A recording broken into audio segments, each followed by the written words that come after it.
Welcome to session 1 of A Roadmap to Emotional Recovery. And we're going to jump right in. Before we really get into healing from trauma, let's talk about what trauma is. Trauma is when we experience something very difficult on an external, and we take that experience and we internalize it in a place inside of us that's impacted with painful emotion. So the issue with trauma is not that we experience that. It's what we do with it after we experience that either brings us to resolution or causes problems down the road. So we don't want you to long-term carry the trauma, and that's what this course is about. It's the emotional residual impact of experiences. Now, what you need to understand about trauma is that it's natural for you to internalize experiences. That's part of our survival behavior. If it's not safe enough at the moment to deal with something when we experience it, we need to, out of survival, to internalize it. So, for example, you experience the trauma of the wildfires, and you might be dealing with displaced, trying to find a home, trying to find a place to live. What do I do about finances? Look, you can't fall apart at that point. Right. You have to hold it together. You have to stay in survival mode, and you have to do what you got to do. And because of that, you need to internalize the painful experience. So trauma is that internalization, and at a certain point when it starts to become safer, you need to start externalizing it so that you can begin to heal from it. Right. We either give it a voice or we run from it. And oftentimes the things that we do, which will be in the next session, the things that we do to run from it can end up causing problems themselves. Yeah. So that brings us to trauma is internalized, painful emotion due to an experience. Let's talk some about emotions. Why don't you tell us what is an emotion, HollyKem? Emotion is a feeling that has movement. So I have this sadness of what's happened to me. And what the deep of the sadness from what I've lost is going to have so much energy with it. So if I've lost my home, then that energy is very large and it's moving. It's like, so I have all this pain and it's energy in motion. So if it's a small loss, then it's a little energy. But if it's a large loss, it is a lot of energy that's internalized. And as Dean said, is that when we're looking at that, in the beginning and through the process, you're still in survival mode. So you have to internalize. It's just natural. That's what we do. So all of this energy is inside of us moving as we start to have to zone it down and push it down so we can go to the next level, get ourselves safe, get our children safe, figure out how we're going to do X, Y, and Z. But this emotion, this energy that's moving inside of me is not only, I can quiet it for a little while, right? Because I have to. However, as time moves, that energy starts to ball up. You can quiet it while you're still in survival mode. Yes. But at a certain point, you have to come out of survival mode. Yes. If you notice, like an extreme example is a war veteran, right? A war veteran experiences all kinds of horrific events. They experience death, they experience trauma, they experience all kinds of things that get internalized, and they actually function fine while they're still at war. The problem is not when they're deployed. The problem occurs when they come back and start to feel safe and those experiences start to resurface. That's the point where they begin to fall apart and have mental health issues and end up on the streets, homeless and so forth. So the importance with trauma is really properly debriefing the experience. If you don't debrief the experience, then you'll live in the experience. Right. And one of the things I want to talk about is that when our soul is traumatized, it tears it. And through that, it has to be sewn back up. So what happened here with the fires, it wasn't supposed to happen. This was not supposed to happen. We're not supposed to have our homes burned down, our communities burned down. So our souls are torn. So what we want to do is be able to sew it back up. And the roadmap that we give is how to sew it back up. The trauma gets caused by being internalized. Yes. The healing occurs by doing the direct opposite, by externalizing. In a loving environment. In a loving environment. Yes. And it's not just externalizing our thoughts about it, Right. but it's actually the energy that's carried in our body or our emotions with it. So as HollyKem described, emotions are energy that gets stored up. And when that gets stored up and stirred, that needs to have proper expression so that we can get relief. And that brings us to the grief process.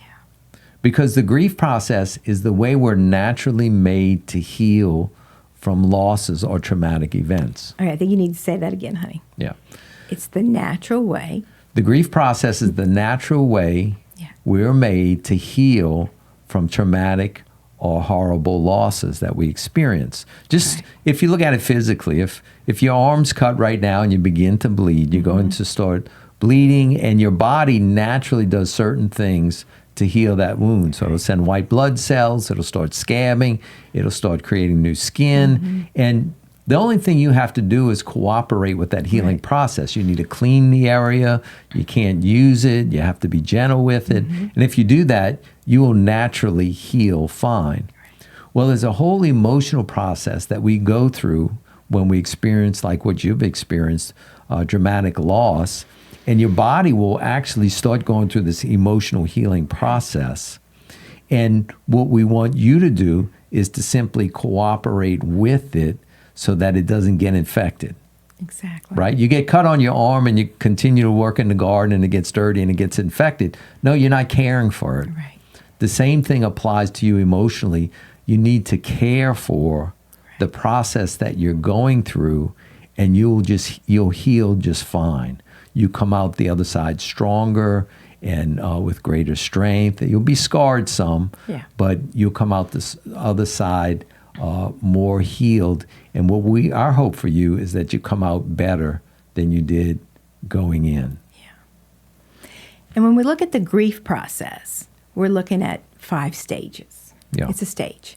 So it's a process. The first stage of the grief process, denial. Denial. And the emotions that go with that is shock and numbness. Exactly. And many of y'all are probably still moving in and out of that stage. Like, I can't believe this happens. I'm just going to drive down the street. My home will still be there. Yes. And it's just like our mind tricks us, in a sense, to minimize the impact of the trauma, which is a real natural process. Right. And how do I feel emotionally? I feel numb. Right. I don't feel anything. I'm in a shock. I'm in a daze. And that's a very normal part of the grief process and the healing process, right? Yes. And then we move from that. It's not real order like you go 1, 2, 3, but the second stage is the anger, right? Yes, is anger. So what happens here is I get angry about the loss. I get angry about the fire. I get angry about the firemen. I get angry about the water. I get angry about everything that I've lost. The lack of infrastructure. I'm angry at the governor. I'm angry at the mayor. I'm angry at, it's just angry at a lot of, I might be angry with myself for not protecting or not making other choices. Right. There's just a lot of anger that we start experiencing, and the anger needs to be what? Externalized in a safe way. Right. And to help you understand, the anger is going to be to the depth of the attachment to the loss. Yeah. Okay? So you don't have to be afraid of it.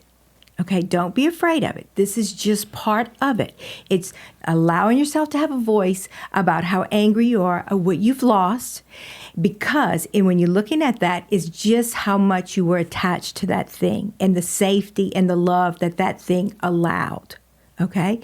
So then when we go from anger, we go into bargaining.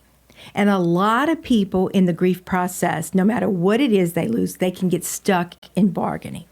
And this is a very heady part of the process, but it's like if I would have stayed and put water in my house, I could have saved it. If I would have not bought that house, then this wouldn't have happened to me. If only stage. That's what we Yeah, call it's it. the if only. If only I would have done this, then this wouldn't have happened. If I would have been here, then that wouldn't have happened. So all of a sudden, I start bargaining, and if this, if that, if this, if that. And it's a natural part of your mind trying to make sense of what you lost and trying to figure out if there was a different way that maybe this would not have happened to me. Yeah, and the emotions that go with the bargaining stage is shame and guilt. Yes. We often feel regret, we feel guilt, we feel perhaps ashamed about for different reasons, Right. and that's the emotion that needs to be managed at this stage. And then the next stage is the fourth stage we call the pain stage. Yes. And that's when we're really connected to just being in pain about the loss. So the pain stage, it can be depression, it could be sadness, it could be loneliness. My heart just hurts. Hopelessness. Yeah. And so that stage is, like we're saying, it's a very natural part of the process of healing. And so when we reach that stage, we need to give it voice, we need to externalize it, we need to process that with the people closest to us. And that's really a real challenging part of the grief process, because that's when our heart hurts the most. Yeah. And remember, I'm going to say it over and over, this is the reason why the pain is so deep is because it was the love that was so manifested. Okay? So knowing that if I'm hurting, 1,000 pounds, it was 1,000 pounds of love that was in front of me that I lost. Okay? So in this, it's important for it to have a voice. Now, the other thing with this process, there's one more, there's acceptance. But before we get there, what I want to say is that it would be so nice if we went from denial, anger, bargaining, pain. Well, it doesn't quite work like that. That is the process. But what happens is that we'll go from denial to sadness to anger to bargaining to sadness to denial to anger to sadness to bargaining. So it becomes like a graph like this. It doesn't go dun, dun, dun, dun, dun. So what happens is if we lost our home, then I could be really sad on one day and Dean could be in bargaining. So what happens is in a family, we don't want to talk about that, right? Because I don't want to make him feel bad.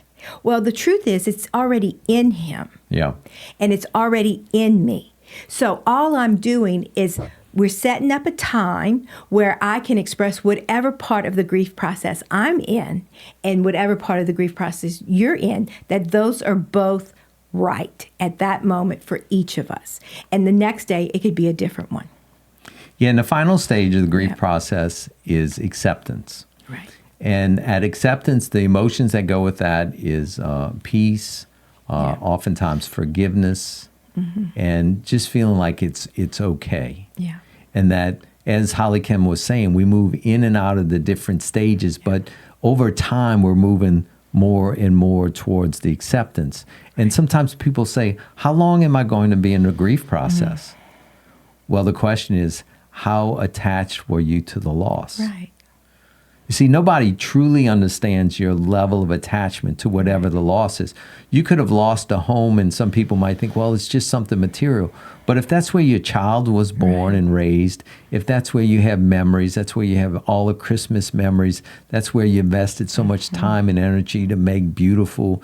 There's levels of attachment. It could be a place that you dreamed about that finally came to fruition. Like, who understands all the levels of those losses?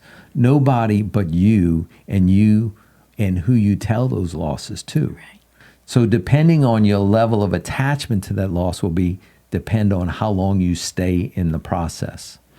And one of the ways that I like to look at it is that there's this part of me that is holding my pain. I've internalized it because it was necessary. So now I'm giving it a voice, this pain, right? And let's say one of those losses, my home, is 1,000 pounds of love it needs to be able to go to acceptance, right? So how many times will I have to love this part of me about that particular loss so I can move into acceptance, right? And acceptance doesn't mean like, oh, I'm so happy this happened to me. Absolutely not. What it is that the emotional pain of that situation has lessened and lessened and lessened. Now, how do you ever recover 100% where you never feel that? Probably not on that level, that because it happened to you. So it becomes a scar, obviously. But it's a scar that has been loved and nurtured. And that's what we want to help you do, is love and nurture these things that you lost so they are not pushing us to sedate or not be available for ourselves and others. Yes, and also be aware that things that you think you shouldn't be attached to, that you are, that it's okay. It is okay. Like, for example, if on my grandfather's deathbed, he gave me his plastic watch, and it meant a lot to me, and say I lost it in a fire. Well, I'm devastated. Now, somebody else might say, well, why are you so devastated about a plastic watch? But they have no idea what the attachment is to that plastic watch. And so many of you all who are experiencing this loss have levels of attachment to things that are real, intangible, but very real. And so that needs to be honored, and know that you'll be grieving for a long period of time, or a certain period of time in order to heal. And that the more you honor the grief process, the more you externalize the grief process, the more you share it with other people, that's how you move through it. Right. I remember on our honeymoon, we were in Greece on an island, and they had an older lady. It was a hot summer day, so she was walking around in black, and I'm like, why is she wearing black, and why is she all covered up in black? And I was asking one of the locals, and they said, well, when a woman in Greece loses her husband, she wears black every day. And oftentimes it would be 6 months, sometimes it's a year that they're wearing black every day. And she said it's a symbol to the community to treat her with extra love and care because she's grieving. And I was thinking how beautiful that is, that the culture actually honors and loves a person when they've experienced such a deep loss, like a loss of a spouse. And that the black becomes a symbol to the community to treat her with extra care. And he also told us that she gets to decide when it's time to stop wearing the black. Exactly. And that's our message to you, is that you get to decide when it's time that you're completing the grief process. And it may be, weeks, months, years, it doesn't matter. No. It needs to be honored. And when you're ready to take off the black, you'll take off the black. And we want to help you move through the process quicker, and also with a fuller sense of healing. And you do that by what? Having a voice, right? Yes. So in the process of having a voice, it's just giving vocal, written art to what you feel, how you feel about the loss. And as we know, so let's just say I was using 1,000 pounds of pain that had to be internalized about one of my losses, okay, my home, my neighborhood, my church, my school, whatever it is, that gets to be said and drawn and written as many times as necessary. So every time I love it, that 1,000 pounds can go to 975. Then 950, then 900. And as I allow myself to love myself through that and allow another human being to love me through that, then all of a sudden that gets smaller and smaller and smaller. As we'll learn in the next session, is how that stops me from being self-destructive or isolating or living in depression. So we'll talk about that in session 2. However, it's about really giving your internalized emotion, your internalized pain, a voice. Yeah. So we have a principle that we live by in counseling and life coaching, is that what you don't talk out, you will act out. So let me repeat that. What you don't talk out, you will act out. It's real important for you to have a voice about honestly where you are emotionally. And as you do that, you will walk down the continuum of healing from all the things that you've experienced. Right. So have a voice. Have a voice. And we'll see you next in the activation, which will be an activation about you having a voice.